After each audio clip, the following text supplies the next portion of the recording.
Welcome, students of the game who are young, hungry, entrepreneurs looking to increase their income, their wealth, their life, their fitness. Now is the time to take action. I'm your host, James Sansone. With me today, as always, is Tyler Dusty. Welcome. Tyler Dusty, baby. welcome to Young and Hungry podcast. We're excited to have you here. If you're here, it's for a reason. And that reason is you want to better yourself. And we will try to help you as much as we can do that. Isn't that right, James? Absolutely. Absolutely. Whether it's success, whether it's failure, we'll get you through it. We will get you through all the ups and downs, baby. All right, James, let's start off. There are a few... There's one topic in particular I want to start off. We always start this off with some current events, some crazy shit going on. I have a few questions for you to kind of start this off. Tell me, man. And we haven't really talked about it too much off camera, but what was Jeffrey Epstein arrested for? What was his thing? I think it was human trafficking or child predator or something like that. It was something along the lines of sexual misconduct. Right? And I find this interesting, and this is a conspiracy going on, right? So what was Tate allegedly responsible for? Well, Greta Thunberg screwed him. He screwed my buddy Tate. Well, what was the well, he didn't get charged, but what was the allegation? Well, he was human trafficking women, and he branded them with owned by Tate right in the ass. Right, but the brand right on the ass cheek. Human trafficking, right? So when did this whole thing? First of all, who's more Googled right now? By a long Tate. shot, right? Okay. Tate. And now, hold on. I love Tate. I'm gonna blow your fucking mind. I'm gonna blow your mind, right? When was Tate detained? Do you know? Like December 28th. This is interesting. You want to know why? Why is that? Do you know what happened on December 28th?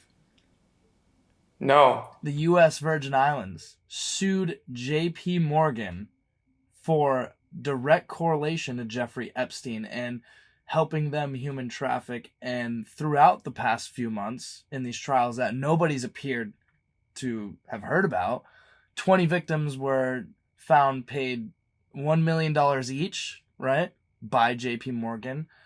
And the financier of Jeffrey Epstein, leaked emails came out where they were exchanging some pretty dirty stuff on email, and they were talking in code about like Disney princesses when they were really talking about underage girls. I just think it's super interesting how nobody's talking about J.P. Morgan right now when it's one of the backbones of the U.S. economy, which is probably why no one's talking about it. And I think it's interesting around the exact same time somebody who's extremely famous was accused with the same thing. You see what I'm getting at, James? 100%, dude. What the hell? How crazy is that? The people... And no one's heard about it. In class, I brought it up one time in a political science. My political science teacher, they had no clue what was happening, that it was happening in this world. Nobody knows about this for some reason. You can look it up. CNN has posted about it. Multiple news sources have posted about it. Everyone seems to be posting about it, but nobody in mainstream media seems to just know about it. No one knows. I just think it's super interesting, and there's a lot of conspiracies going on. That's no good. Dude, I hate... Want to know what we should do? We should make media companies, like big media companies that kind of take down CNN, Fox, CBS, all those BS companies. They're not even companies at this point. They're basically owned by the Democrats and the Republicans. Like, it's not even a media company. And there are people who own the Democrats and the Republicans too, so it's interesting. And they're the billionaires. I think it's extremely interesting what's going on and how nobody knows about this Jeffrey Epstein case with the U.S. Virgin Islands and J.P. Morgan. I think that's extremely, extremely interesting. And I'm pretty sure...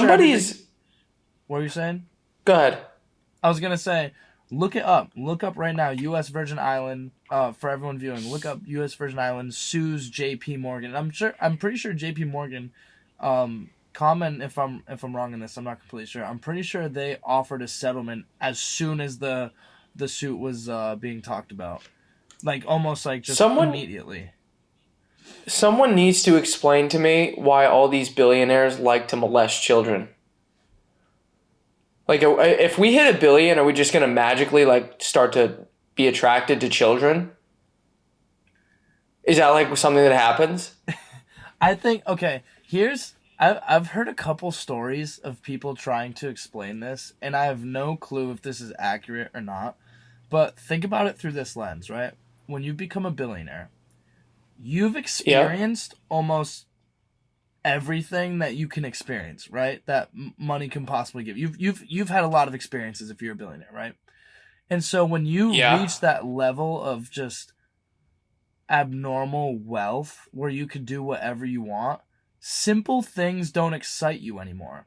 And so you just go down this rabbit hole of trying to do more and more just to feel that like rush again. You know what I mean? Of like doing something, or like, you know, when you're a kid you go ding dong ditching and you just like, you know what I mean? It's Yeah. crazy. Yeah. But the simple stuff doesn't appeal to them anymore. So then they go to this just outrageous, I don't even know how to explain it, but it's just I don't It's know. like the That's Squid Game stuff. Have you seen the Squid Game? yeah, 100%. I Dude, think they put those people in there and they like give them money and then kill them and then make them like play weird games because that's what I'm they're saying. And even Wolf Jordan like, Belfort was talking about this too. He's like, when you just have that much money, like simple things don't appeal to you anymore. You know, very simple things don't appeal to you. So I think I don't know. It's an interesting way to look at it. I'm not too sure how I feel about it or how accurate and true that is because I'm not a billionaire. But do you think when we hit a billion, we're gonna get invited to these like weird places? who knows? Maybe. Who knows what's gonna happen Tate in says he does. who knows what's gonna happen in 30 years though, man. You know what I mean? Tate said he's answered the phone one time and it was himself on a phone call.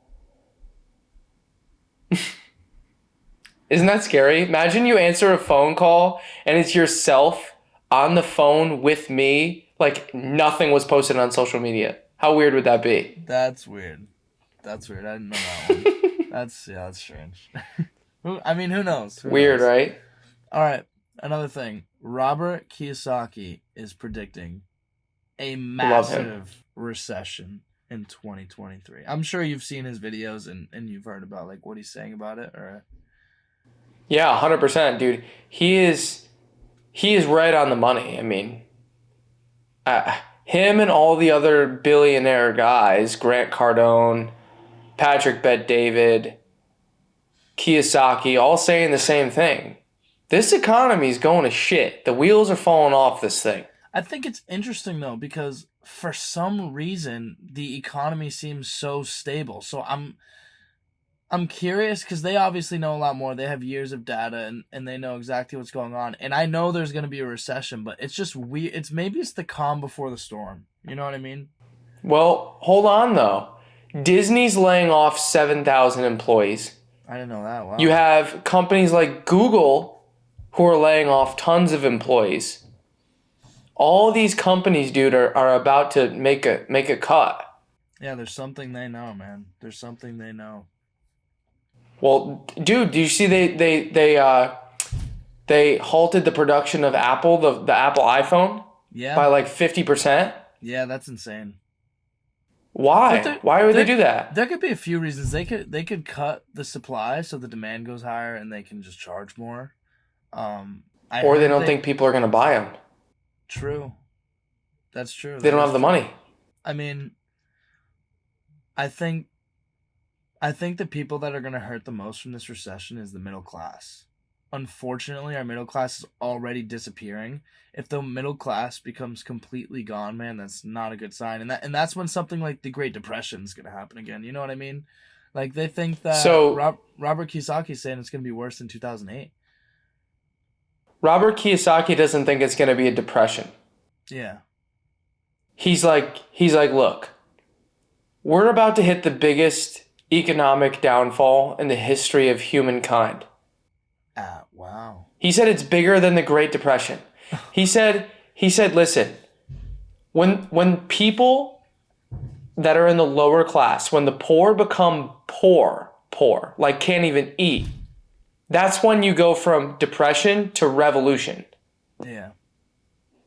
Like, he thinks there's going to be a revolt because there's going to be this huge difference between the people who have money and the people who don't, that they're just going to come after the people who have money physically. This is interesting.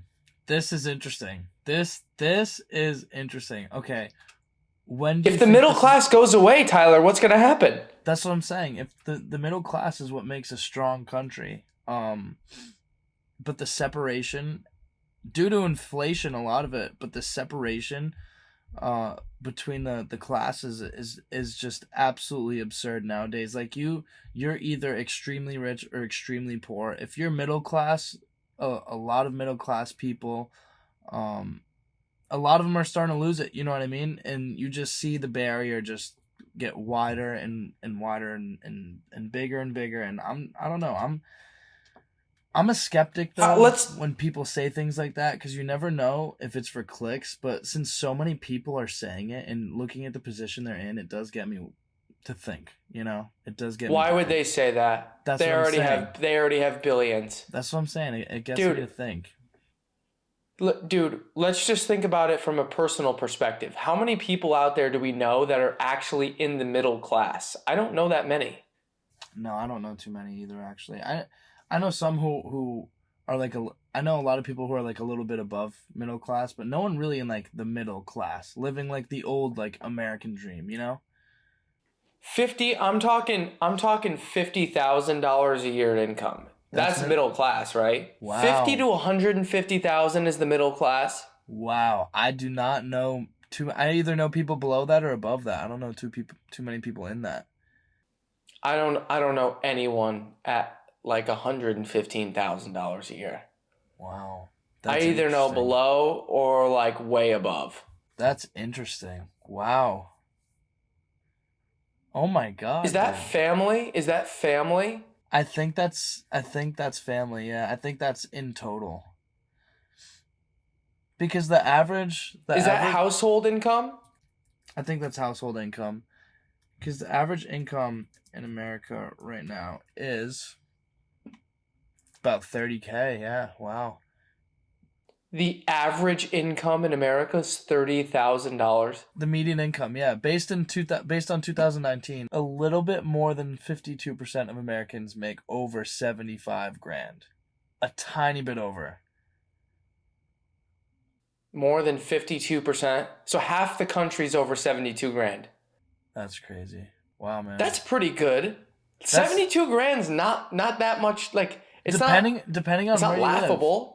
Depending on where you live, though. I mean, I know it's a lot cheaper to live down south. You grew up in the Northeast. I live in the Northeast.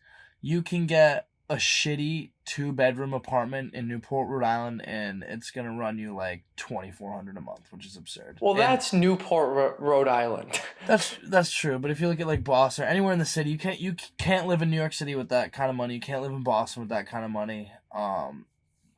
If you rent a place in like some suburbs, it's manageable. But the question is finding the jobs around those suburbs that pay that much. Well, let's think of it like this. If you're going to stay at 70 grand, how can you take a vacation? Yeah. Where are you going to go? You're going to go to the Bahamas, you're going to blow 5 grand. Go to Disney. The average Disney trip? Oh, yeah? Guess what the average Disney trip is? Disney taxes. What is it? 7 grand is the average Disney trip. 4 days. You're not leaving Disney without 7 grand. That's insane. They're gonna ask you for 7 grand to even walk in the park. Disney's expensive. How much is a day pass? $127, depends on the day. Wow. Talking about Disney, dude, you're the biggest Disney fan I know by far. Dude, I know. I'm a big Disney fan. Walt Disney, bro. Hold on. It's inspiring. Let me tell the viewers this. James met his girlfriend. He went to Disney every day for a month, right? And then you ran into her working there multiple times. Isn't that how you guys met? So I'll tell you the story. So, And this kind of gets into a later subject, which is confidence here. So the deal is, I went to Disney for 30 days straight, That's insane. and I was on vacation, and 30-day Disney I vacation. Dude, you almost bought a $2,500 Disney duck. What is it? Which one? The painting? It was the Scrooge McDuck poster. The Scrooge McDuck poster is a tax write-off. It is, dude. I almost did it because I thought I was gonna have to pay taxes, then I didn't. But I met this girl in line of a rock and roller coaster. I was in line for rock and roller coaster, and I see this girl behind me. She's standing by herself, and I'm like, wait a minute. No one goes to Disney by themselves but me. This is weird. I have to ask her something. And I'm like, why are you here by yourself? And she's like, oh, I work here. I was like, oh, that's cool. And then we kind of got like to chatting, and then we went on the ride, and I was like, you want to go on Tower of Terror after this? Because it's right across like the little way if you've been to Hollywood Studios before. And we went on the ride together again, and she was like, you have to meet my roommate. So it wasn't her, but it was her roommate. I met her roommate in line. And the next day, I met Riley Joe. No way. I didn't know you met the roommate first. That's funny. Yeah, bro. I had to influence the influencer. Wow. That's because I had to pass some tests, bro. It was hard. I had to pass the roommate test. I had to pass her test, and then I had to pass the other roommate test. A lot of work, man. Oh my god, that's funny. All right, what do you want to talk about next? Should we educate our viewers? Yeah, please. Let's educate the viewers. Time to educate. Teachers. Right. So James and I, we have two expertise. We're pretty much experts in two realms, right? And for me, I'm still working on it. I'm young. I'm still building up my credibility. James is pretty established in sales, specifically handling objections, follow-ups, stuff like that, right? Yeah. Some companies pay me $10,000 a week for me to just come up there and just say, "Hey guys, what's going on?" Just for saying what's going on. They do though. Yeah. What's going on, everybody? It's gonna be $10,000. Yeah. We'll dive into what you do in a minute. So for me personally, the thing that I was always the best at growing up is meeting people, establishing a relationship with people, networking, essentially relationship building and relationship maintenance. And the relationship maintenance is a way more important part, right? So a lot of people, you can meet someone, but are you going to call them back? How are you going to establish your relationship, right? Is this somebody that if you called them, you needed a favor, they would do a favor for you, and you would do a favor for them? How do you add value to their lives? And so I can give a lot of really good advice, specifically for young people who need to learn how to network and don't know how to network and need help networking. I can give the best advice. This is how I would start off, right? You need to be around successful people. You're not going to network with the McDonald's burger flipper, right? You're not going to network with a Toyota Corolla owner. No, I'm kidding. Yeah, no. You're not going to network with the Toyota Corolla owner. You're not. So, you don't. Statistically, you don't want to network with that person. Statistically. You just don't. Statistically. However, if you want to learn how to network with people who own Lamborghinis, with people who own Rolls Royces, with people who... Bugattis, private jets, multi-million-dollar houses, right? First of all, move to where the money is. And this could mean a range of different things. Let's just talk about my story for a little bit. I want to take some notes on this. I moved to Newport, right? And I've gone over this story a few times, right? And Newport's got a lot of money. It's really poor as a town, but there's a lot of vacation houses there. And so they do have a lot of money. No matter where you could live, right? There is a high-end restaurant, most likely near you. Maybe if you're near a city, or if you're not, it might be a little bit more difficult. But move somewhere where there's money, right? And then you have to ask yourself a second question. How do I put myself in front of that money? How do I put myself in a position where I can meet these people who are successful, right? For me personally, that was the restaurant industry. And this is how I know many, many people have started. Luke Belmar, do you know who that is? Luke Belmont. He sounds familiar. Belmar, he did very well in e-commerce. He's 26. He's worth like 100 million or something crazy like that. He literally has the same story as me. So he thought, and well, he's done a lot more than me, obviously. But how he started was the restaurant industry too, right? So Mm-hmm. you go to where there's a lot of money. The restaurant that I wanted to work at just happened to have Lamborghinis parked outside and Ferraris, and it was like $3,000 a night to stay at. And this is where I met Peter Thiel. This is where I met you can meet senators, judges, ambassadors. If you're into politics, you can meet multimillionaires who work in the Hamptons or who are in Wall Street, investment bankers. You can meet real estate investors, because you're not going to meet people who aren't successful at these. You're going to meet people who are successful at these restaurants, because someone who's not successful is not going to buy a $180 steak with caviar and $1,000 bottle of wine. It's just not going to happen. If you're not successful, you're not buying that unless you're stupid, right? We will though. We'll buy it. Uh, and so the best advice the best steps I can give you would be move to where the money is. And once you move to where the money is, or you put yourself in a place where the money is, find out where the money's going. Where are they eating? Is there a car wash they always go to? Is there a high-end barbershop How that about they a always go gym? to? The gym. Is there a high-end gym? Let's say Equinox, for example. I know you hate Equinox, James, right? But a lot of rich I people go there, fucking correct? hate them. But a lot of rich people go there, They correct? do, but I hate Equinox. So let's say you go to this gym, $150 a month, or what is it? 300 a month? Sometimes they can range. Equinoxes can range from 179 to 350, So that's your price depending to on where you are. So the way you have to think about it is that's your price to network, right?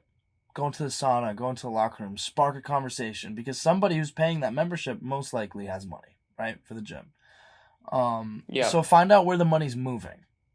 Put yourself in a position to stand in front of the money, to meet these people, whether you're washing their cars and you get to have a 2-minute conversation with them.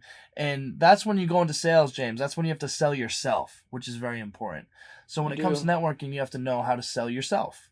You have to talk about your attributes in a humble way. You can't be bragging about these guys who have achieved way more than you have. You know what I mean? And this just takes practice. Going up to people, sparking a conversation, learning how to hold the conversation. How do I put myself in a position to get this person's number, right? So, for example, I was bartending at this place called 41 North. Very high end. Similar to Gurney's at the time, right? Well, because Gurney's got sold, they've left. But 41 North, right? This guy, he buys caviar. I forgot how many grams, but it was like $180, right? For that meal. He got... For some fish eggs? Yeah. He got... I believe it was... I'm not even a fan of caviar. Yeah, it's okay, depending on which kind you get. But he got Clase Azul, right? A double shot. Didn't even blink, right? And then he ordered a steak, I think. Something like that. So instantly I'm like, okay, this guy has money. Let me shoot the shit with him, right? So I'm like, hey, how you doing? Where's your night? Where are you coming from? Blah, blah, blah, blah, blah. Turns out he was local. Turns out I knew a couple of the people that he knew, right? And then we start talking about art. I have a background in painting, and I know a lot of very good artists who do portraits, right? Very skilled, and they've done some of my parents. And they look real. You can't tell if it's painting or real. That's how good these guys are, right? And so he's like, I bring up painting, because he was talking about art, and we talked a little about cooking before, and so I go to him like, hey, like, are you ever interested in paintings? Like, blah, blah, blah, blah. And he's like, yeah, well, I was trying to get my wife a self-portrait, but I haven't been able to find the right guy for what we want to do, etc., right? So this is an opportunity where I can give him my number. Hey, I know a guy. Let me show you his work. If you're interested, give me your number. I can shoot you a text and we can figure something out, right? I've done two things in this situation. I've become the middleman where now I can get commission based on the artwork I just helped sell, right? And number two, I just got the number. Interesting. And number two, I just got the number of a multimillionaire, right? Who I can establish and maintain a relationship with. Right? So what would you say to people who say, "Well, I don't have the confidence or I'm scared to go up to these people and talk to them." How would you recommend building that confidence so they can do exactly what you just said and follow those steps? Have shit to talk about.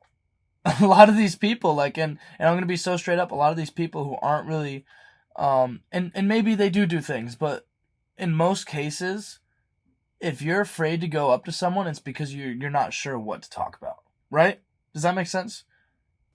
Oh, yeah. Because the first question 100%. is, let's say you're even approaching a girl. I know some of my buddies, right? They'll be like, "What do I say? What do I say?" They don't have shit to talk about, right? They have nothing. And so they have no game. If you want to network with someone, and the easiest way to do this is definitely some sort of service, right? A service industry. That's the best way because you're talking about that service specifically. Hey, can I get you a drink? Oh, you like that? Well, I like this too. Blah, blah, blah, blah. Oh, cool. Where are you from? Right? So, Yep. what I would say is find a bunch of hobbies. This has been the core of my, and I was going to get to this. I'm glad you asked. I was going to get to this. I do so much shit. And I'm not even bragging. Like I'm probably like you do. You ready? And I'm not saying I'm amazing at any of it, right? I'm like a 5 in 30 categories, but I have enough base information to hold a conversation about said thing, right? Cooking, painting, almost like 8 different sports, right?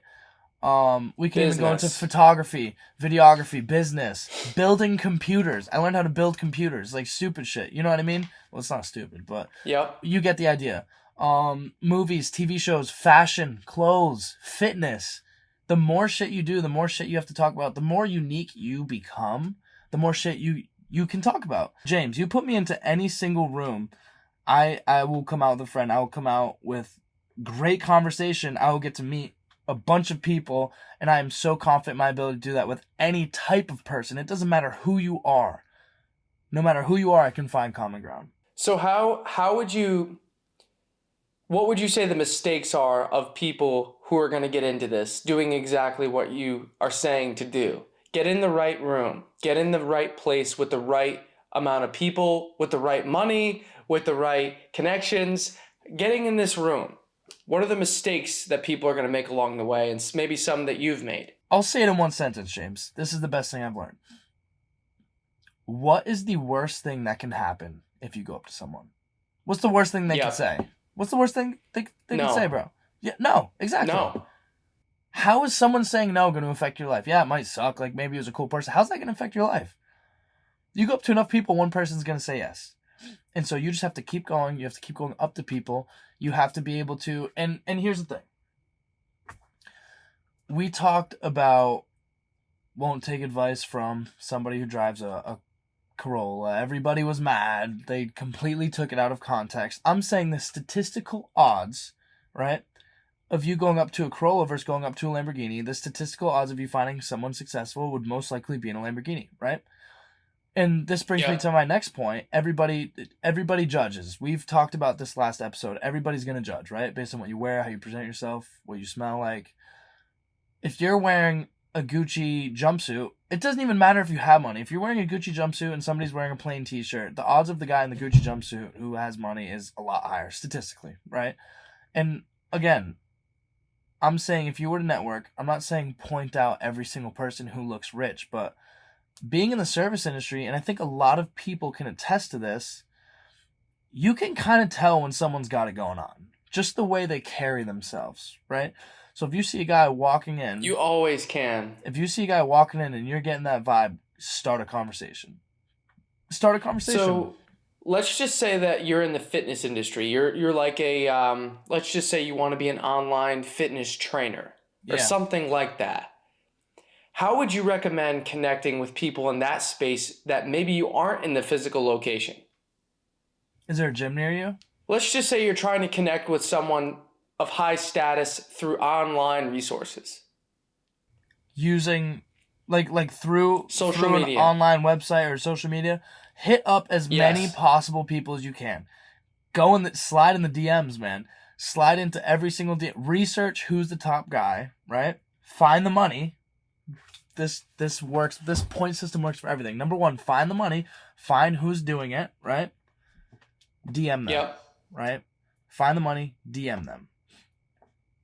Once you find out who it is, right? Maybe it's local, maybe it's not. Put yourself in front of the money. How can I put myself in a position to meet this person or talk to this person, right? Yep. Is there a conference that they're going to? Mm. You look on social media, right? Fuck it. Grant Cardone. You want to meet him? Okay. Go to the 10X Growth Con. You ready? Who's making a shit ton of money in real estate? Oh, Grant Cardone. Who's this guy? Oh, I see his Instagram. Oh, he seems credible. Okay. Oh, is this a conference? Is this where he's going to physically be? Oh, okay. So if this guy's going to be here, I can only assume he's going to have some powerful friends there. I can only assume I'm going to meet some like-minded people. I can only assume it's only going to benefit me. How much does it cost? You know what? Let's say it's $500 or $1,000. That's a lot of money for someone who doesn't have it, but it's going to put you in a position to make a lot more in the future. To go to the 10X Growth Con, you're looking at about 10 grand. Something like that. But you know what? You get what I mean, dude. There's plenty of conferences that are affordable. Find the money, put yourself in a position to get in front of it, right? And just try to start a conversation, try to start to talk to someone. You know what I mean? Like the best way you can do it is just to keep trying. 100%. So let's dive deeper into this, because I mean, what you're saying is easier said than done, right? 1,000%. In the perfect world, in a perfect world, you go up to somebody and you introduce yourself. You put out your hand and shake their hand and say, "What's going on?" Yeah. But what you're going to hear in the beginning is, "Get lost, buddy. What are you trying to sell me? What's going on? Get out of here, kid." Which is exactly why I said the service industry is the best place to do this. Because you instantly have something to talk about where they're forced to talk to you. If they want food, they have to talk to their waiter. If you're at the bar and you want a drink, who do you have to talk to, James? Bartender. The bartender. You have to. You're obligated to. This forces these types of people to talk to you, right? And that's when how you carry yourself comes into play. Oh, what drink can I get you? Blah, blah, blah, blah. You can tell in their demeanor and how they're saying certain things if they want to carry a conversation, right? And the longer you're in the service industry, the more people understand this. You can tell when someone doesn't want to talk. And you can tell when someone does want to talk, right? And you meet hundreds of people a day, James. Hundreds a day, depending on your location. Yep. The odds of one or two good conversations a day is pretty high. And now you compound that over a couple of years, you've got some contacts in your phone. I've been offered jobs, and I don't want to go for employment. I've been offered jobs at Fidelity by bartending to pursue internships and maybe a career in investment banking. I've gotten opportunities for commercial real estate. I've gotten opportunities for so many different opportunities. So many different opportunities just based on talking to people. And why I stress doing things so much is because when you do stuff, you have things to talk about. And people can see that passion. They can see that fire. And people can sense when you're really about it. And so if you're just genuine about what you want to do and what your goals are, you're going to find those people to talk to, especially if you're filtering through a couple hundred a day. And I think that's the best way to start the service industry. Or if you don't have a lot of traffic near you, that's why I said move to the money. Now, I mean, if you're not in a position to do that, let's say you're 15, 16, you know what? Let me give you an example. We're doing something right now, right? We're getting some traction. We're getting off our feet, right, James? I'd say so. We're doing well. Right? Over the summer. We're doing well. Over the summer, I was a server, right? At this place. I hate this place, so I'm not even going to say their name. I'm not going to give them any type of recognition. There was a busser there. there was a busser there. And now I'm helping him. Now I'm taking him to MMA classes with me. I'm trying to teach him about business. And this all happened because he started asking questions, you know? And I saw a lot of potential in him, and I see the ambition that he has, and I see the fire in his stomach, and I see how well he wants to do. And it really makes me happy seeing young kids like that. And if you're in a position like us, James, or even more so, if you're extremely successful and you're a decent person, you just want to help people. You want to find that kid who's got the fire in him. You want to find that kid who's got the ambition in them, because it reminds them of you when you were younger, right? Exactly. He was an image of me when, like, 4 or 5 years ago when I was his age, and I was like, shit, I wish I had someone. And luckily I did, but it's just nice to have somebody to look up to, right? And it is. When you're meeting, and when you're at that position too, mm-hmm. I mean, when you're at that position, when you're in the position of, okay, I've already made something, or I've made it, all you want to do is look below you and say, how can I bring other people to my level? Exactly. Because what good is this if I'm just here alone? Exactly. You just want to help people. And that's genuinely what they're thinking to people who are not confident, to going up to people that are successul. 100%. They're genuinely thinking, I want to help more people. So 100%. They're looking for you to say something. 100%. I couldn't agree with that more. And this all goes to networking. That would have never happened if you didn't ask questions. So, for example, I asked the guy, "Do you like art?" That's what helped me get his number. You know what I mean? And maintaining the relationships are the most important part, right? Because if you get a guy's number and you don't contact him for a few years, and then something pops up and suddenly you want to talk to him, he's going to forget who you are, right? Okay. Next point. Okay. Here we go. What are the keys to keeping the great relationship? All right. This is a smooth transition. Depending on what the grounds of how you met were,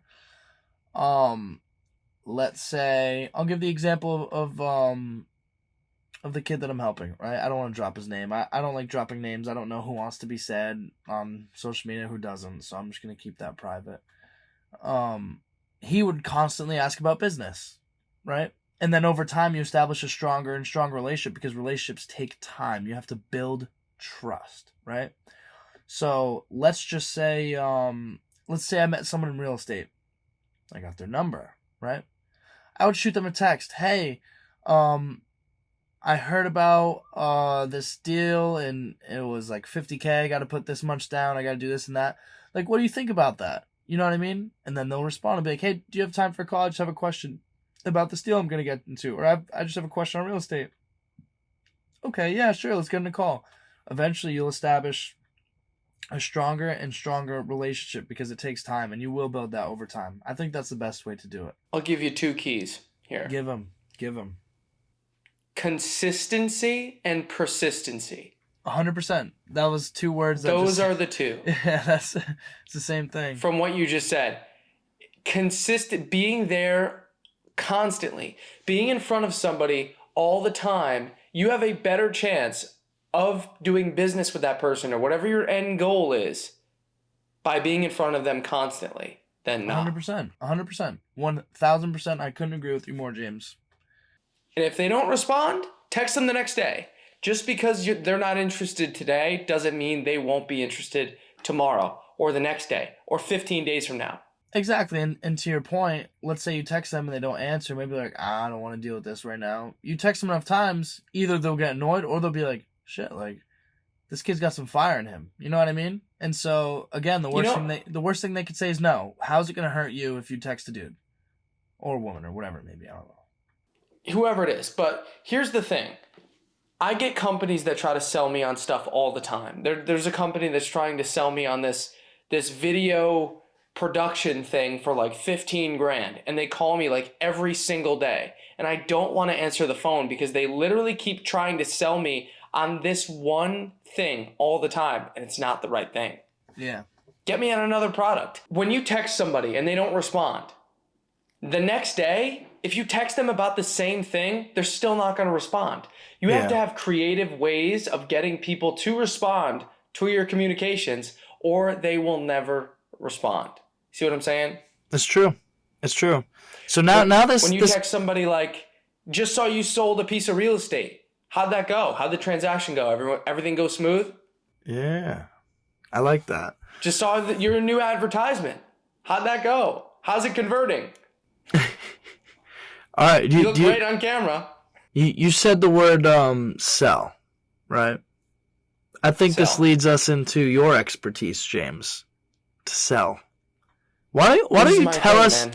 Why don't you tell us a little bit about your selling process? From what we've talked about, your main thing is handling objections. Let's unpack that. Let's unpack that. It all comes down to objections. Any way you slice it, that is the core to this whole thing. We call it at Next Gen Connect, the one who can versus the one who can't. Mm-hmm. The one who can handle objections can meet new people, present their product, get their idea looked at, invested in, and grow their business. But the one who can't handle objections like, I'm not interested, I don't know you, I don't want to talk to you, I don't have time for you, and stop trying to sell me something, will never present their product and will never grow their business. Yeah. You can always narrow it down to one thing. So what's the biggest objection that you've heard, James, that you've had to deal with? That's a great question. Honestly, well, there's 3 places an objection can happen, right? An objection can happen early in the process, like when you go up to somebody and they say, I don't have time to talk to you right now. Or I'm at work. Or call me another time. Yeah. How do you deal with that, Tyler? How would I personally deal with somebody saying, can I call you another time? Yeah. What am I selling? You're selling yourself. Selling myself? Yeah. All right.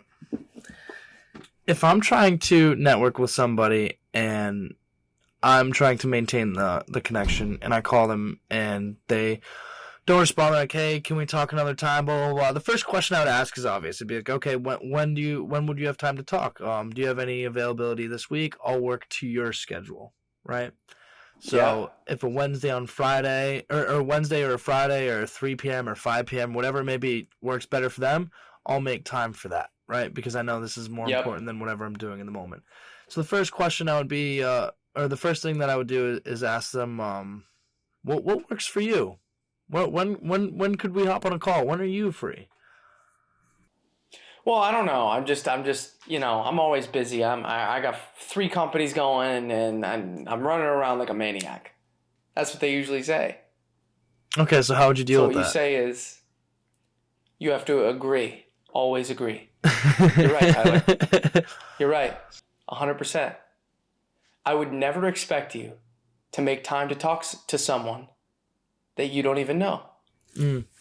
And they're like, they look at you like you're nuts. Like, what did you just say to me? When's the last time you took 5 minutes to talk to somebody you didn't know? And just sit there and smile. And they're going to be like, wow, that is so different. That is such a different response than I've ever heard. You will completely disrupt whatever they're doing. And you will shift their entire attention to you. And that is when you ask, do I have your attention? You're crazy. That's brilliant, man. That's true. This is why he's the expert in this. Do I have your attention is the most powerful question in the world. Especially after they're shocked like that, I'd assume you definitely do. Imagine if somebody said that to you. I don't know what I would say. I would just kind of sit there in shock, like. That's what people say. That's like, it's not you, it's me. That's like They're like, what?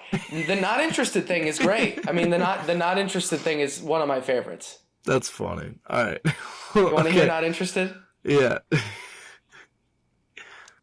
I'm with you, Tyler. In fact, Tyler, I knew that before I came up to you. Do you know how I knew that? How? How'd you know that? Because if you were interested, you would have came up to me.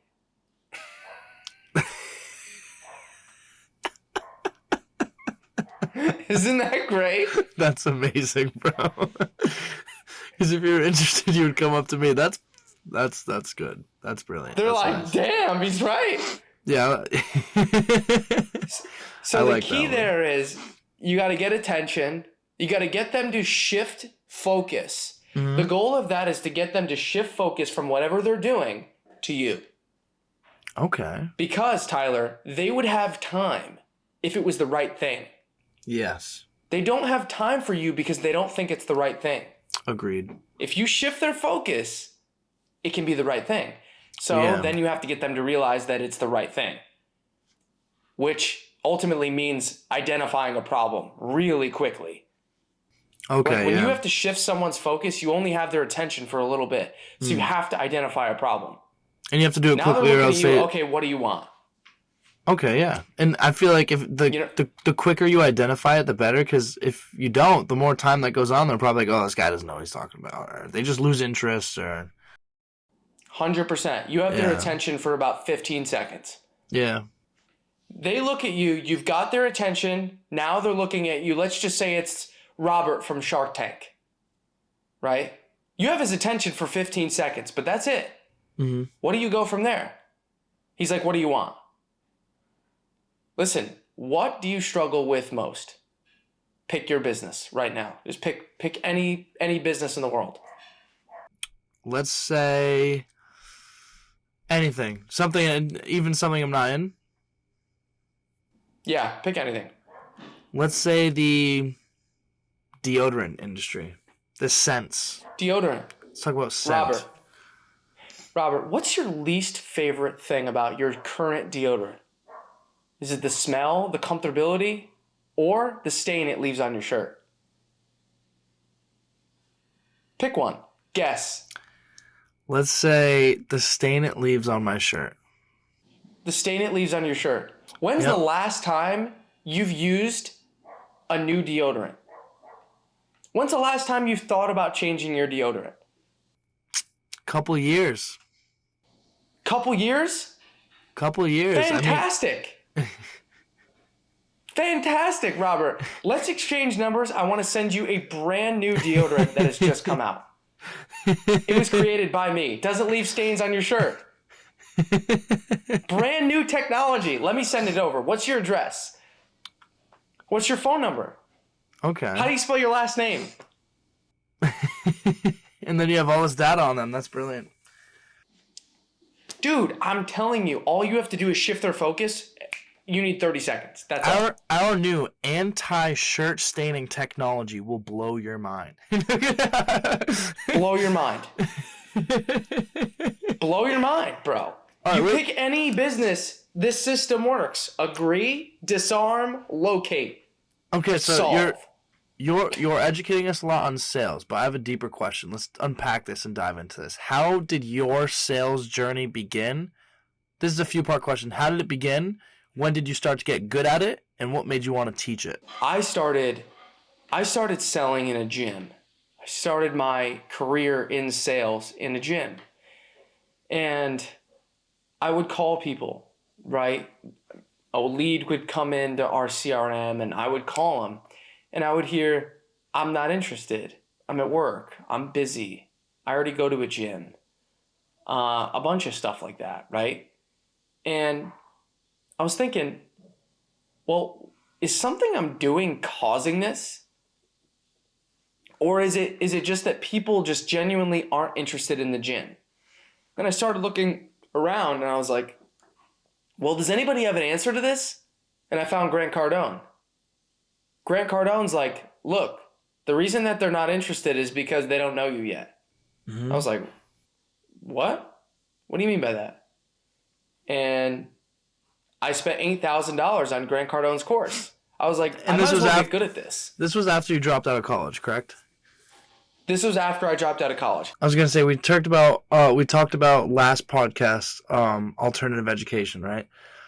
And so this kind of goes into that. You decided college wasn't for you, and you wanted to learn about sales. So what'd you do? You bought a course specifically teaching you how to sell by someone who knows how to sell and who is selling. So I got into this world, and I was thrown into the quote unquote real world, right? And I didn't have the skills necessary to succeed. I didn't know what to do. There's no class on how to sell. There's no class on how to close, how to negotiate, how to follow up. There's no class on how to build a relationship, build rapport, present a product. Like, it just doesn't exist in college. And I knew it didn't. That's why I dropped out. And I was like, there's no better experience I'm going to get than actually doing it. And I jumped in the water. And as I started to do it, I sucked at it at first. I sucked. It was not good. And then I started to get better. And I invested $8,000 in that course. And I was like, wait a minute, there's actually a way to sell stuff. Like, there's a way to do it, like there is anything else. Yep. And I started to teach other people. I taught the most timid girl you've ever seen. You've ever seen in your life. I taught her how to sell a gym membership over the phone. She was like she's the nicest girl ever, but very timid. Did not want to go out there and put herself out there and sell. Okay. And she became a beast at selling gym memberships. Okay. And I was like, damn, I actually can teach other people this too. Like, I developed this system with selling, because some of the stuff with Grant Cardone is outdated. Yeah. He's from the 90s, bro. It's outdated. It just doesn't work anymore. People's attention spans are not the same anymore. You have someone's attention for 15 seconds. That's what I figured out. And to be fair, his name sells itself at this point. It does. I mean, he has so much credibility. Yeah, sales is important when your name won't sell itself. But once your name can sell itself, once your reputation and your credibility can sell itself, then I feel like it comes a lot easier, you know? So for these already established business moguls, billionaires, millionaires, like, they already have a reputation, and all they have to do is just say their name. And a lot of people will do deals specifically because they see somebody's name, and some people won't do deals because they see somebody else's name. Yep. And that's what we're investing in. We're investing to have that name, Tyler. 100%. That's what all of this is going into. But unfortunately, right now, we don't. We don't. We need to have the skills. We need to have the skills necessary to compete in this marketplace. And this is what it takes. Exactly. Having that, dude, like, the hardest thing with selling is understanding actually what a sale is. Yeah. And this is what got me. Sales is, and the exchange of a product is, name something you've bought in the last week. Me?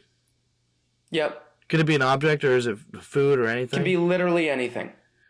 What did I buy? I bought, let's just say, a steak. Okay.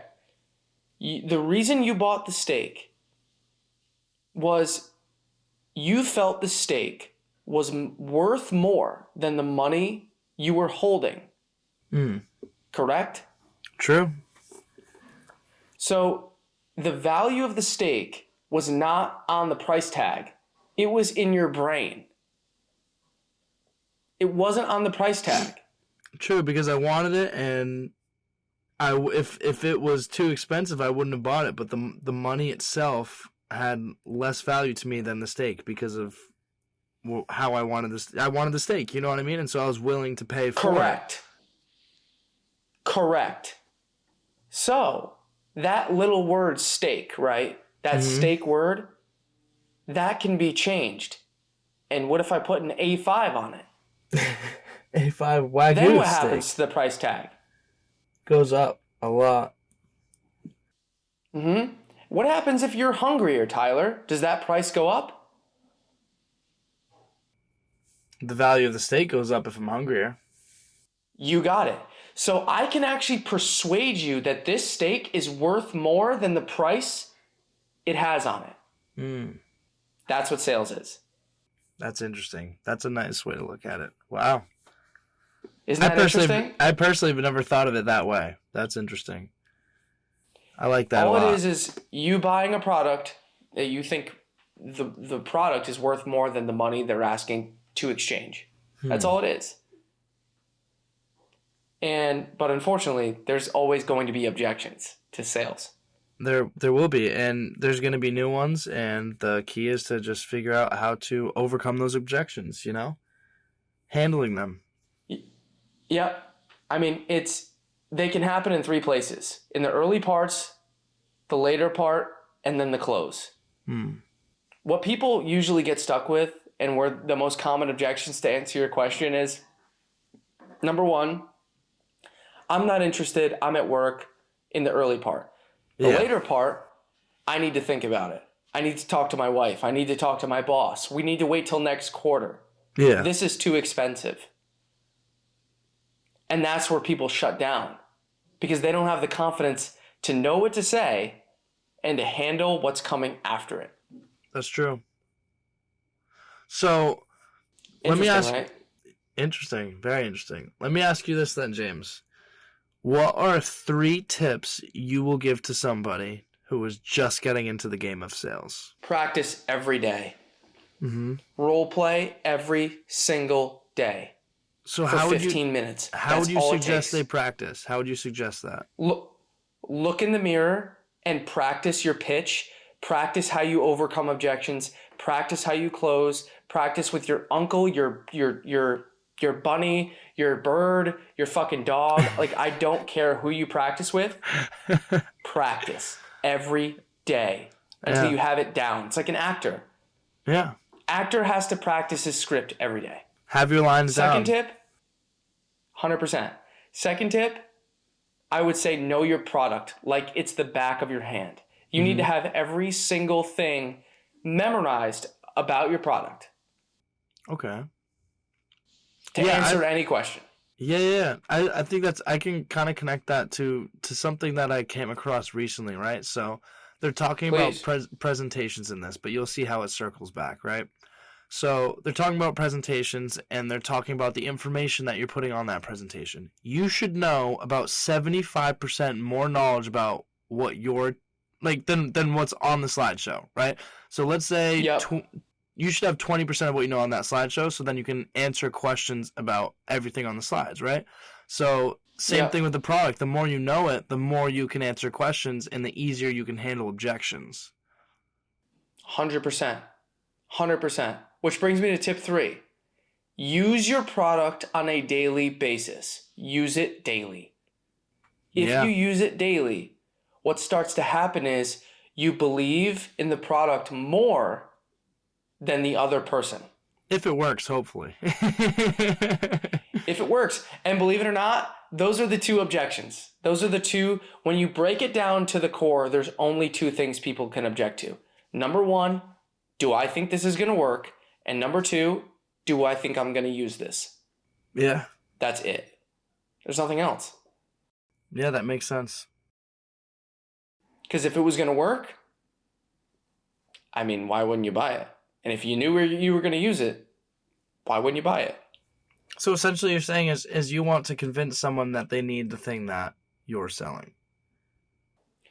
The close is what we call connection, right? Connection is different from selling. Selling versus connecting, right? That's our thing, Okay. Next Gen Connect. Most salespeople shove their product down the customer's throat. Yeah. Our job as sales professionals is to work in partnership with the customer, with the buyer, to identify a problem and connect our business or your product as the solution to that problem. Oh. Interesting, right? Interesting. That's a good way to look at it. You can't sell it. You have to connect it as the solution to the problem. Because if you don't, you can't make a sale. I agree, yeah. A sale doesn't happen if you don't solve a problem. Yeah, 100%. You know? That's crazy how we both started, man. It's wild, bro. Like selling gym membership, clothing brand, service, pouring wine. Like, it's wild. It really is wild. The service industry. There were certain days where I just wanted to. It teaches you patience. There was one time, I'll tell you a story. So there was this one guy. I forgot why he was mad, but he is very angry, and he goes up to the hostess station. And so for me, I see that, and I go up to the hostesses, and I talk to him. I'm like, hey, is there a problem? You know what I mean? He kind of like, Yep. he backs off a little bit because I was a lot bigger than this guy. And so then I'm like, all right, whatever. I go to the bar to get my drinks to bring to my tables. I have about 13 drinks on this tray, right? This dude comes back down the stairs, bumps into me. I'm like 17 at the time, bumps into me. All the drinks go everywhere. All the glass shatters. People are getting wet from the spillage of the drinks and them going everywhere. I sat there, drenched in alcohol, wanting to absolutely just... I had to be patient because it was A, lose my job, or B, fight this guy, and maybe he sues me for something. You know what I mean? And so I had to really weigh the risk and reward. And for me, it made the most sense. It was most logical to just stand there and just take a deep breath in. As much as I wanted to do something, I knew I couldn't. And later on, our 6'4" security guard came, and then the dude ran out. But it's just one of those... That's crazy. It's just one of those things that there's going to be so many stories along the way. And the more things you do, the more stories you'll have. And not all of them are good, but all of them will shape who you are. Patience is extremely important, and the service industry will definitely teach you that. I thought that was funny. I can't believe I just remembered that. That's crazy. As you said that, I actually remembered something too, which is wild. It's kind of similar to that. What happened? But this guy came up to me and he was like, What the hell are you guys doing asking for $14.99 for a gym membership? That's ridiculous. And I go, I'm with you. I would never expect you to pay $14.99 if you didn't have it. And the guy goes, I have $14.99. I go, perfect. I go, that's awesome. And then we started to have a conversation. But dude, he was pointing in my face. He was pointing in my face, screaming at me. A big thing that has to do with what you were just talking about is ego. If you're able to manipulate someone's ego, like for example, you pretty much undermined his wealth and his success by saying, hey, if you don't have $14.99, that's okay. I'm not judging you, right? But like in a way, you're kind of like you're making he's gonna be like, wow, this dude thinks I'm like broke, or this dude thinks that, or this dude thinks that. And people with huge egos tend to be very angry, which he was, and he probably took that as a hit when you said, yeah, man, if you don't have $14.99, man, that's okay. I'm with you. I'm with you. I would never expect you to pay that if you didn't have it. He's thinking, wait a minute, I got way more than that. But, exactly. And now, dude, even if he doesn't use the gym membership, he's buying that gym membership just to prove to you that he can afford it. Exactly, dude. I mean, that brings me to this is my best closing line. Mm-hmm. Number one.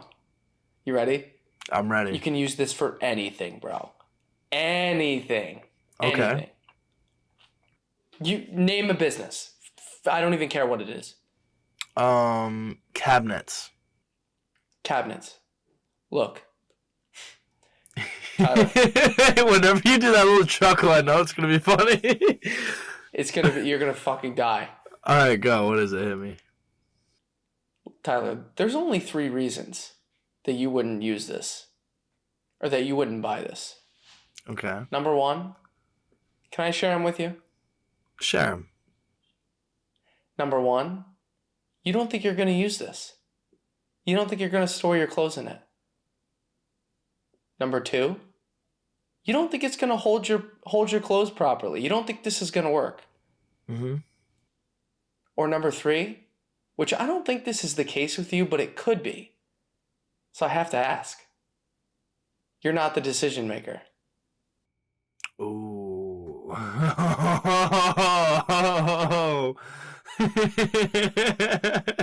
That's another blow to the ego. Dude, I swear they will hand you their card faster than you've ever seen in your life. That's funny. Works very well with guys. Everybody with that type of ego, they just want to assert their dominance in some sort of way. And so if you're able to test that ego, you can manipulate it and make a sale easily. That is advanced negotiation, which we'll get into. And me and you have to sit down and go over that because there's some crazy tactics. Yeah. Next pod maybe should be on negotiation. What do you guys think? Yeah, dude, I'll do that 100%. You have a way more experience in negotiation than me. I only have a few experiences right now with true negotiating where a lot of money is involved, but you still learn a lot the more you do it, you know? 100%. 100%. All right. Should we go on to... Let's go questions to the people. Yeah. All right, number 1. Risk and risk management. You know what I mean by that, James? Sort of, but go on. Let's say, in order for an opportunity to arise, you must take a risk, which means it may or may not go the way you want it to go. How do you manage if that risk is worth it? It's all risky, bro. Everything's risky. Everything's a risk, but how do you manage which one is worth it? You can't. You got to go with your gut. I think impossible. Going with your gut is important, and looking at sort of like the pros and cons in a way. Like, even though that sounds really childish in a way, pros and cons is extremely important, because when you're dealing with a risk, what could I gain from this? What could I lose from this? If what you can gain is way higher, of course you should do it. Oh, I see what you're saying. You know what I mean? I got it. I see what you're saying. So here's how you risk manage, I would say. Mm-hmm. Number 1, don't take on debt to start your first business, because I know for a fact it's not going to work. So don't take on debt. Don't have a business that's going to require a ton of capital. I almost made that mistake, and I almost lost big time. Good thing I avoided it. Next, do the math. Do the math on where you could be if it worked. Tyler, if this podcast works, where are we going to be? Next to Joe Rogan, baby. Next to Joe Rogan. Yeah. Do the math. Is the ride that you're getting in where you want to go? Yeah. I'll pass the torch. I completely agree with everything you just said. I mean, risk management is extremely important. But again, like, there's going to be a risk in no matter what you do. And I think the risk of not being... The risk of diving into your own business and becoming an entrepreneur, not doing it, you're going to regret a lot more than if you were to put the work in and succeed. I think it's way more beneficial to work as hard as you possibly can, because in the end, no matter how many risks you take, one of them will turn out your way. You know? You only need to be right once. Exactly. And especially when you're younger, take risks. Take risks. Take risks. And also, I would say this. If you do not quit, you can't fail. It isn't physically impossible for you to fail if you don't quit. Exactly. And that kind of leads us to the next one, ambition, right? Let's talk about some ambition. Patience. I'm all about it. Patience is important, but let's talk about the contrast of ambition. So what I mean by this is go, go, go, go, go. Ambition. Need it. I need it. I need money. I need this. I need that. I need it now. Now. Versus being patient. I think Gary Vee said something like this, and I think we mentioned this with Pete on the third podcast. Be patient, but be ambitious, right? So be patient, but put in the work every single day, right? I think they work hand in hand. You just have to control both, because if you're too patient and you're not really being ambitious, you're not putting in the work, nothing's going to get done. If you're too ambitious, you could get over your head and you might not think clearly. But if you're patient and you're a hard worker, I think that's the best of both worlds. I think there's a better word for patience. There's a difference, or there's a better term for what we're talking about. Uh-huh. There is a difference between being patient and having wishful thinking. True. Oh, this is gonna work out. No worries. Like that. No. This is our little salon's gonna work.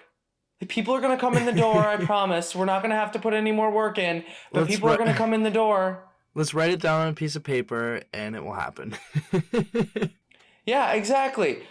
But patience is learning the skills, developing the skills, building your craft, building the systems in your business to create something sustainable and something that works.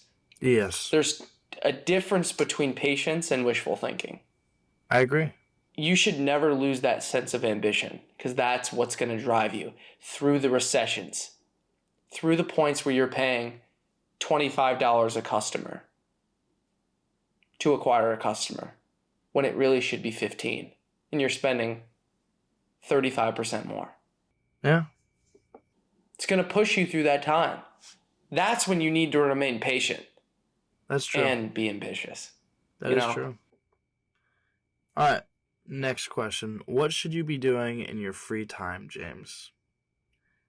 Should Investing you even in yourself. should you have free time? Well, what do you consider free time, so I answer this question properly? Well, there's always work to be done, right? But let's say you have a couple of hours of just, I'm not even going to say rest, but just free time. You know what I mean? You have a few hours where you got everything done and you don't really have anything else to do. Maybe you finished everything and there's not too much to do for the rest of the day. Invest in yourself, whether that be your significant other. Mm-hmm. I'll go to Disney World with Riley Joe. Yeah. That's investing in my relationship. Right? Go out to dinner. Celebrate. Like, go work out. Go for a walk. Enjoy the sunlight. Enjoy the sun. Enjoy the outdoors. Yeah, workout is key. Exercise. Move your body. Just benefit yourself. You know? I actually I heard about this today. I want to hear what you think about this. Please. What would you do in your what do you do in your free time? I have so many hobbies, dude. Like, I'm constantly building and building and building. But this goes into what I'm saying next. If I have an hour or two of free time, if I'm not doing something that will recharge my batteries, then I shouldn't be doing that thing, right? Ooh, I love that. For me, recharge your battery in your free time. This happened today, right? Yep. I wake up. I had been busy all week. I've just been doing a shit ton of work. And I had a few hours of free time. I was like, you know what? I'm going to listen to some nice music, and I'm not even like, I took a nap. I took an hour nap. I'm not a big napper, but I was like, you know what? I have a free time to take an hour nap, so then I can grind out a bunch of editing today and get ready for the podcast, do this, do that. Let me recharge my batteries. You know what I mean? Or working out. For me, I know you're exerting physical energy, but it relieves a lot of my stress. That's recharging my mental batteries, right? Yep. Stretching. Yoga. I love yoga, man. I love yoga. I like yoga too, bro. I've been getting into yoga. So I'm saying hot yoga is really fun. You just feel great after. So I'll recharge. There's two different things, physically and mentally. I think recharging your mental batteries are a lot more important. So do things that relieve stress. Do things that help you or benefit you in some sort of way. In your free time, recharge those batteries, man. So what should you not do in your free time? Because I was on a plane today. Just flew back from shitty Buffalo. Yeah. Shitty, and when I mean shitty is, it's freezing cold. But actually, believe it or not, and you would love this, they have some of the best food I've ever seen in one place. It is unbelievable how many good places there are. In Buffalo? But, oh my God, it's crazy. Wow. It's ridiculous. But let me tell you what you should not be doing in your free time. I was sitting next to this guy on the plane today. He played Angry Birds for 3 straight hours. And here's the thing with video games, James. 45-year-old man. Here's the thing with video games. Even chess, you're burning calories, you're using your brain, you're not recharging your batteries. You know what I mean? When you're playing video games, you're using mental effort that will bring you nowhere. Bro. You're draining your battery while you're going backwards, in a way. 45 years old, played Angry Birds for 3 hours. You should be ashamed of yourself. If you have iPhone games, delete them. I honestly can't remember the last time. Fucking waste of time. Dude, I haven't played an iPhone game in so long. I used to. Dude, all my friends could tell you this growing up. I was never good at video games because I never played. I'm the type, if I played Madden with my buddies, I would do a Hail Mary every single time and like pray that I would get it. And sometimes I'll win, and it was funny. I was a Minecraft dude growing up, but like I never really played games. It just wasn't my thing. Dude. Barely played COD. Everyone would smoke me in every video game we ever played. It's just never my thing. I'd rather do things outside, or I'd rather learn something, or I'd rather, you know what I mean? I was such a big video gamer. I was huge, dude. I used to play Madden for 14 straight hours. Dude. And you know what? I worked fucking harder than anybody to win, and I still got my ass beat. By everybody. And I put in so much work, bro. But think about life. Let's contrast life and video games real quick, right? Let's say GTA. Yep. This is a perfect example. Let's take GTA. You're spending hours to upgrade your character. Whether you do a mission and you get XP, I'm not sure how GTA works, but let's say you get money and you get to buy things. You work, you do a heist, you could buy a nice car, you get a haircut, whatever it may be, you up your character in this game by putting in the time and effort, right? Yep.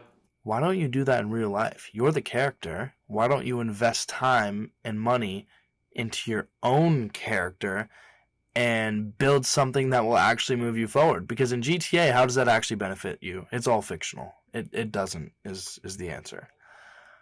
But if you were to put those same hours and work into real life and you could upgrade your character, you'll be in a way different place. Compare the business to the heist, right? Okay. In the heist in GTA, why do people do heists in GTA and they don't do heists in real life? Why?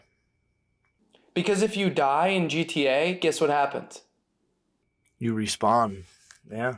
Would you like to respawn? Yeah, but you can't. Guess what happens in the real world? You die. You die, or some people's fear of what other people will think, or what will this person think about this, or what will this person say, or what text will be sent in this group chat because of my action. I think comparing video games and real life is very interesting because think about this as well, right? Mm-hmm. What happens if you can't complete a mission? You try it again, You try again.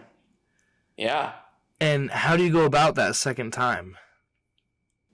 Do it differently. You learn from your mistakes, right? And this is funny. Every gamer understands this, right?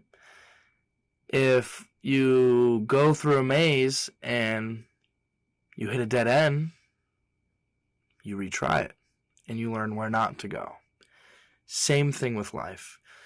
Try things constantly, and eventually you'll end up where you want to be. It's going to take many times. Most people never do, though. It's going to take many times. It's going to be a lot of hard work, but the more you try, the more you learn, the more you shift and sort of make your way around all of these difficulties and these barriers, the quicker you'll find success. Most people never hit the start button. They don't, and that's the problem. The hardest part is to start. But once you start, it gets easy. You know what I mean? Once you start, you can't fail. 100%. So now you're in the water. Exactly, and a lot of it is surrounding yourself by like-minded people because if they're like-minded people and they agree with what you're doing and they support you, then you're going to see nothing but support from the people that care about you. But if you hang around a bunch of buffoons and people who label themselves as your friends, but they're not, they're just going to chirp you for what you're doing. And all that's going to do is just lower your self-esteem. All it's going to do is lower your confidence. And most likely, you're just not going to do what you want to do. Surround yourself with like-minded people. We talk about this all the time. What would happen if I tried to quit? I'd laugh in your face, James. Yeah, I wouldn't take you seriously. You would say, you know what, Tyler? I don't think this podcast is for me. And before you even finish your sentence, just laugh. Laughing in your face. I'm going to slap you with an A5 Wagyu. And then we're going to get to work and film a podcast.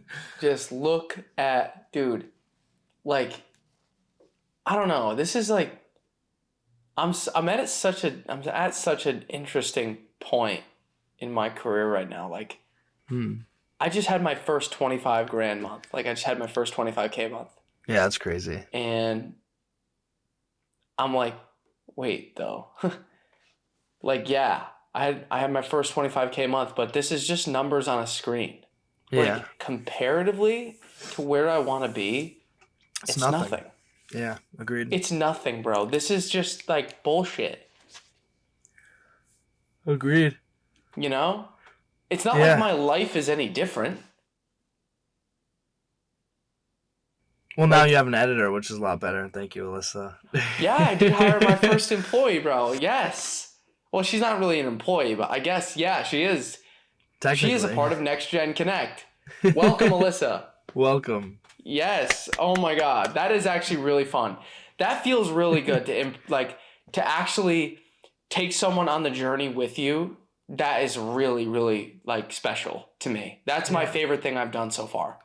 And all these people too that we're bringing on, and helping them and putting them on to certain things that we're doing, that I get so much joy out of that, man. Like, I want to bring all my friends to the top, you know, like that's how genuine people are. Like, I feel like most people who are this ambitious and are this driven, a lot of people say that ambition is bad. What I had to learn is read the room.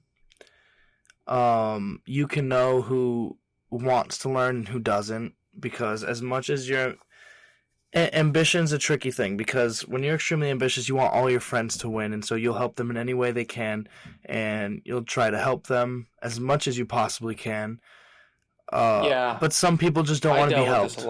But some people just don't want to be helped, and it comes across as micromanaging, and it comes across as almost degrading to some people, which I didn't understand until it was a conversation that I had to have. But this was hard for me to accept. You know what I mean? It's hard to accept when you're extremely ambitious that some people just don't want to be helped, and again, there's nothing wrong with that. It's just it all comes from a good place of wanting to help people. I think it comes from a place of fear.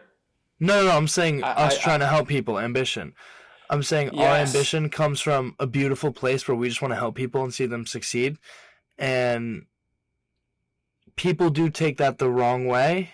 They need to wake up. Yeah. They need to wake up and say to themselves, look, if I'm going to stay at 70 grand, I'm never going to have a decent life. I'm never going to have a nice life where I can provide for my family and we can have abundance. It's just never going to happen. You can't sustain 70 grand a year. You just can't. It's true.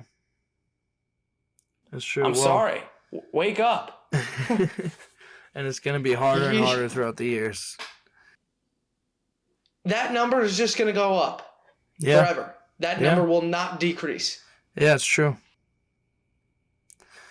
But anyways, we've had you guys on here a long time. This is our longest podcast by far. So, most fun. Yeah, it's been the longest because it's the most fun. This was a hell of a pod. I hope you guys learned a lot.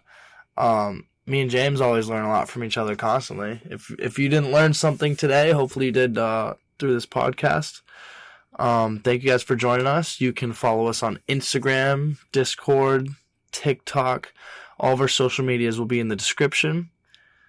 Like, subscribe for more. Comment what you guys want to see next. Maybe who you want to see next. If you want to see a guest or who knows. Yeah, maybe we bring on a guest next time.